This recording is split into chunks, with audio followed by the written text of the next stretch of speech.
사도신경으로 우리의 신앙을 고백하며 11월 8일 화요일 감사기도회 시작하도록 하겠습니다. 나는 전능하신 아버지 하나님 천지의 창조주를 믿습니다. 나는 그의 유일하신 아들 우리 주 예수 그리스도를 믿습니다.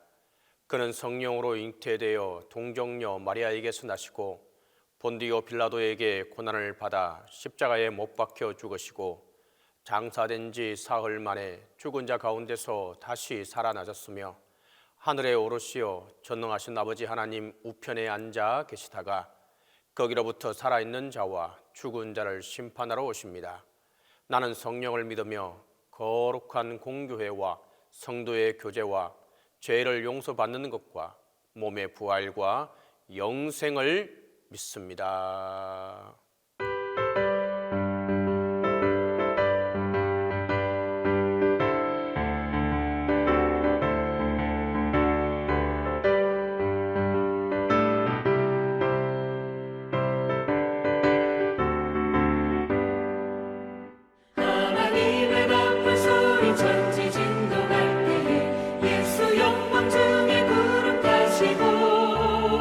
전사들을 세계 만국 모든 곳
기도의 시간에 주신 하나님의 말씀은 전도서 3장 19절에서 22절입니다. 구약성경 전도서 3장 19절에서 22절입니다. 인생이 당하는 일을 짐승도 당하나니 그들이 당하는 일이 일반이라. 다 동일한 호흡이 있어서 짐승이 죽음같이 사람도 죽으니 사람이 짐승보다 뛰어남이 없음은 모든 것이 헛됨이로다. 다 흙으로 말미암았으므로 다 흙으로 돌아가나니 다 한 곳으로 가거니와 인생들의 혼은 위로 올라가고 짐승의 혼은 아래 곧 땅으로 내려가는 줄을 누가 알랴.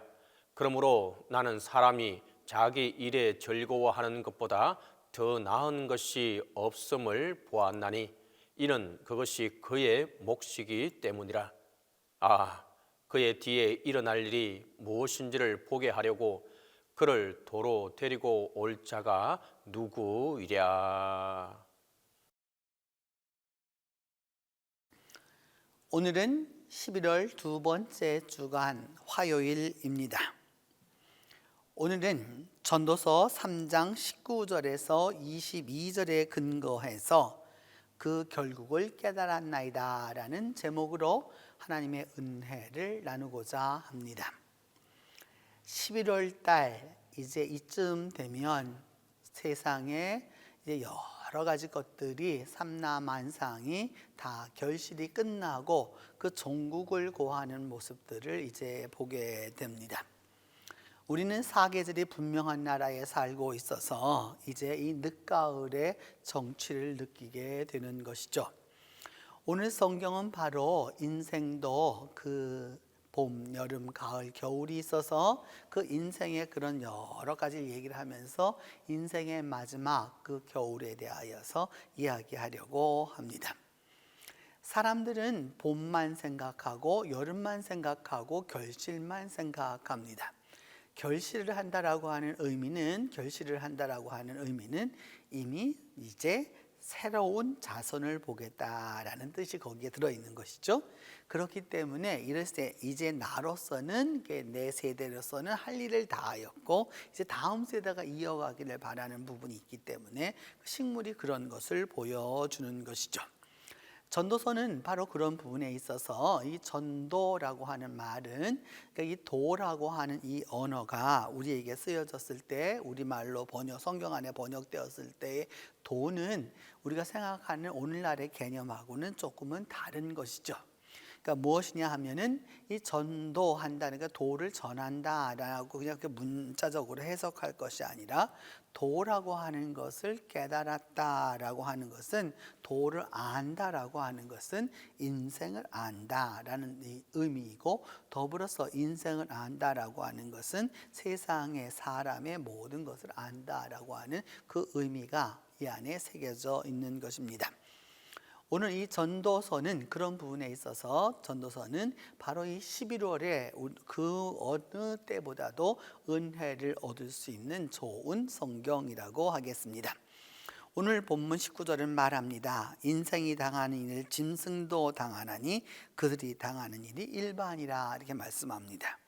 사람이나 동물이나 동일하게 당하는 일이 있다라고 말하면서 그것은 무엇이냐? 동일한 호흡이 있어서 사람이 죽는 것처럼 동물도 죽는다라고 얘기하는 거죠. 곧 죽음이란 무엇이냐? 호흡이 끊어지는 것을 의미하는 것이죠. 동물도 호흡하지 못하면 죽는 것이고 사람도 호흡하지 못하면 죽는 것입니다. 그리고 난 다음 죽게 되고 나면 어떻게 되느냐? 다 흙으로 말미암았으니 다 흙으로 돌아간다라고 이렇게 이야기하고 있습니다. 인생의 권세와 지식과 또 그 경제력과 힘과 능력도 중요하지만 그 모든 것을 넘어서서 결국 하나님이 취하시는 그 생명을 얻게 되면 생명을 하나님이 취하시게 되면 결국 사람은 흙으로만 돌아갈 수밖에 없는 것이죠. 그래서 전도서 기자는 말하기를 인생의 혼은 위로 올라가고 짐승의 혼은 땅 아래로 내려간다라고 이렇게 이야기하는 것이죠. 그런 부분에 있어서 그러면서 사람이 그 자기 일에 즐거워하는 것보다 더 나은 것이 없다라고 말하면서 그것이 바로 그의 몫이라고 말합니다. 우리가 이 땅에서 하고 있는 그 일, 바로 그 일이 우리가 하나님이 우리에게 맡겨주신 것이라는 뜻이죠.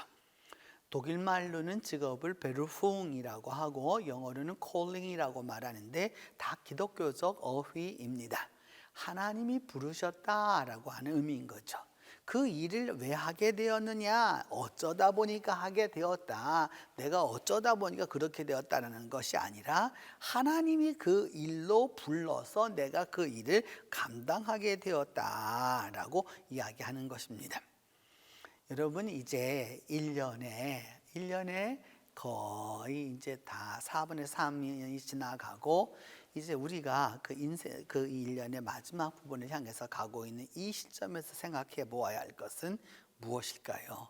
여러분, 내가 원했던 그 일이 이루어져서 행복합니까? 안 이루어졌기 때문에 불행합니까? 여기까지 온 것이 내 뜻이 아니었습니까? 그러면 누구의 뜻이었습니까? 우리가 이때쯤이면 믿음 안에서 기억해야 할 것은 하나님이 여기까지 인도하셨다는 것이죠. 하나님의 부르심이 있는 것이고 하나님이 함께해 주셨고 하나님이 그와 같이 하셔서 우리로 하여금 즐겁게 하셨다라는 것입니다. 그렇기 때문에 우리가 하는 일에 대하여서 행복과 즐거움과 기쁨이 있어야 하는 것이죠. 때때로 우리 그리스도인들은 그 전통 종교의 의미와 또 더불어서 이게 선교사들의 청교도적 그런 의미 때문에 기뻐하고 즐거워하고 행복해하는 것을 죄스러워하는 경향이 있습니다. 근데 오늘 성경은 말하죠. 분명히 말하기를 하나님이 사람이 자기 일에 즐거워하는 것보다 더 좋은 것을 본 바가 없다. 그러면서 그것이 그의 몫이라라고 얘기하는 그의 바로 소명이라라고 이야기하는 것입니다. 여러분이 무슨 일을 하시든지 기쁘게 하세요. 그냥 즐겁게 하세요. 예를 들어서 차를 타도 즐겁게 타고 물을 마셔도 즐겁게 마시고 이 사람을 만나도 즐겁게 하고 또 이 모든 면에서 즐겁게 하려고 하는 그런 부분이 아주 중요한 것이죠. 그것이 있지 않으면 여러분 세상사를 만사를 다 근심으로 보는 사람들도 의외로 많습니다. 우리가 그런 부분에서 믿음 안에서 기억해 두어야 할 것은 바로 무엇이냐? 바로 무엇이냐 하면 하나님이 내게 주신 것이 바로 이것이다. 그래서 그것을 즐겁게 행함으로 하나님의 뜻을 이루어갈 수 있다라고 하는 것이죠. 때로 그것이 지금 생각해 보면 부모님의 강압에 의해서 한 것일 수도 있고요. 때로 또 환경적으로 그렇게 살 수밖에 없었던 게 있었고요. 그때는 그럴 수밖에 없었던 건 다른 여러 가지 이유들을 우리가 낼 수 있을 거예요. 그런데 여러분 그 모든 것을 넘어서서 역사하시는 분은 주님이시잖아요. 그분이 우리를 그렇게 그냥 내버려 두신 거지 아니시죠. 그렇다면 우리가 해야 할 일은 무엇이냐? 그분이 주신 그 일에서 기뻐하는 것이죠. 여러분 오늘날 많은 사람들이 이렇게 연세가 높아져 갑니다. 물론 연세가 많아지니까 몸도 아픈 것도 많죠. 근데 여러분 어떻게 나이도 많고 몸도 건강하고 돈도 많고 뭐 모든 일을 다 있기를 원합니까? 인간의 욕심인 거죠. 인류 역사 이래 여러분 사람들이 그렇게 오래 살지 못했습니다. 우리 시대처럼 오래 살지 못했어요. 조선시대 왕들도 40대 초반이면 다 죽었습니다. 그 다 살지 못했어요. 우리는 그들보다 훨씬 더 오래된 삶을 그 어느 시대보다도 즐기고 살 수 있도록 하나님이 만들어 주셨기 때문에 이 시대를 즐길 줄 알고 오늘 하루를 즐길 수 있어야 하는 것이죠. 이제 무엇 하랴가 아니고요. 이제부터 무엇을 할 수 있을까라고 하는 마음을 가져야 하는 것이죠. 오늘 성경은 그래서 말씀하기를 앞으로 일어날 일에 대하여서 아는 자 아무도 없다라고 이렇게 말씀하고 계시는 것이죠. 여러분 인생은 시작이 있었으면 끝이 있습니다. 끝이 올 때까지 우리가 주님 안에서 어떤 삶을 살아야 하느냐? 즐겁고 행복하게 살아야 하는 것이죠. 즐겁고 행복하고 건강하고 그러면서 아름다운 삶을 사는 게 바로 무엇이냐? 하나님의 뜻입니다. 늘 울고 늘 슬퍼하며 늘 경건이라는 이름하에 그저 전혀 무감동한 모습으로 사는 것은 신앙이라고 하기 어렵습니다. 정말 마지막을 안다면 행복한 것이죠. 왜? 이제 마지막을 준비할 수 있으니까요. 오늘 여러분 함께 하시면서 주님 안에서 이 하루를 살아가는 동안에 우리의 인생이 무엇인지를 근본적으로 깨닫고 또 우리의 결국이 있다라고 하는 사실을 알고 그때까지 우리가 주님 안에서 행복하게 사는 은혜가 오늘도 하루 함께 하기를 바랍니다. 기도하겠습니다. 첫 번째는 사람에게 언젠가는 다 누구에게나 마지막이 온다라고 하는 사실을 위해서 우리 기도하겠습니다. 그 마지막이 옴을 깨달을 수 있도록 위하여서 기도합니다. 두 번째는 하나님이 내게 주셔서 즐거워하는 그 일을 함께 하나님과 함께 즐거워할 수 있도록 위하여서 기도하겠습니다. 세 번째는 이 11월에 우리 모두가 영과 육이 강건할 수 있도록 위하여서 기도하겠습니다. 이 세 가지 제목을 놓고 같이 기도합니다. 은혜로우신 하나님 감사하고 감사합니다. 우리가 이 해를 시작한 지 벌써 이제 11번째 달이 되어서 이제 11월 8일을 지나가고 있습니다. 주님께서 은혜를 베풀어 주셔서 우리 모두가 다 이 정해진 시간 속에서 하나님의 뜻을 이루어갈 수 있도록 하나님이 함께 하여 주시고 믿음 안에서 우리에게 결국이 있음을 깨닫게 하여 주옵소서. 시작이 있으면 끝이 있고 그리고 출발했으면 마지막 종점이 있는 것을 기억하게 하여 주셔서 우리가 믿음 안에서 하나님의 뜻을 올바로 이루어가는 우리 자신들이 될 수 있도록 하나님이 도와주시옵소서. 또한 더불어 주님 안에서 기도하는 것은 내게 맡겨진 시간 속에서 행복하게 살아갈 수 있도록 하나님이 도와주옵소서. 그리하여서 진정으로 우리가 즐거워할 수 있는 삶이 되게 하여 주시고 참으로 기뻐 뛰는 은혜가 있도록 하나님이 도와주옵소서. 사는 것이 듣는 것이 그리고 보는 것이 모든 것이 다 기쁨이 될 수 있도록 하나님이 축복하여 주시옵소서. 그리함으로 말미암아 믿음 안에서 우리 모두가 다 행복한 삶을 삶으로 말미암아 마지막 날 주님과 함께 기뻐할 수 있도록 주께서 도와주옵소서. 주님께서 가르쳐 준 기도로 오늘 기도회 마치도록 합니다.